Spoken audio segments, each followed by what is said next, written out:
There was a great rabbi from Baghdad 100 years ago. His name was Rabbeinu Yosef Hayim. He's the author of the Ben Ish Chai. He also has a sefer, Od Yosef Chai. And he talks about the senses. We have 5 senses, but he talks about 3 out of the 5. He talks about the sense of taste, and that comes from the mouth. And he says that in this world, it's the biggest pleasure that a person has. What he eats, the sensory of feeling the taste and enjoying and savoring good food and good drink.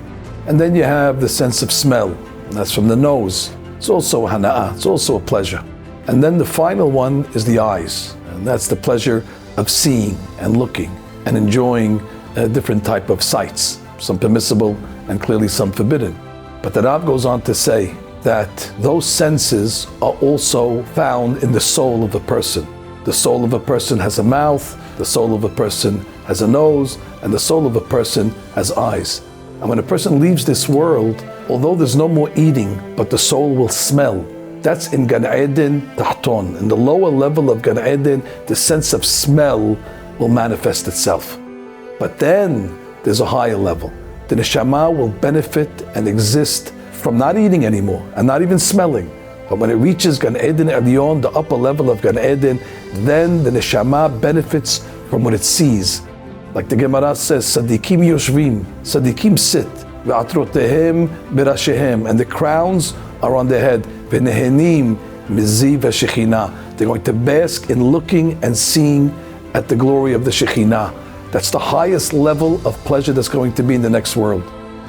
And therefore he says, one must be very careful that he watches his physical eyes, because his physical eyes affect his spiritual eyes. And if a person wants to have good vision, 2020, 2015, in Olam Haba, in Gan Eden Elyon, and see and bask in the light of the Shekhinah, he must be careful. And he says, even if it takes great pain, and even if it's great sa'ad and great anguish to control oneself, it's well worth it. The eyes are the highest pleasure. And that's why he says, look at the body. The mouth is on the bottom. And then we go above, the nose is higher. But the eyes are in the highest place. Ma'alim ba'kodesh. And that's why when we make Havdalah on Motzei Shabbat, we remind ourselves of the highest pleasure. We make Borei Pri HaGefen first. That's the peh. And then we make Besamim, we smell. And then we make Borei Meorei Ha'esh, that's the eyes. Ma'alim ba'kodesh. So the Ben Ish Chai says, watch your eyes in this world, because good eyesight in this world brings good eyesight in Olam Ha'elyon.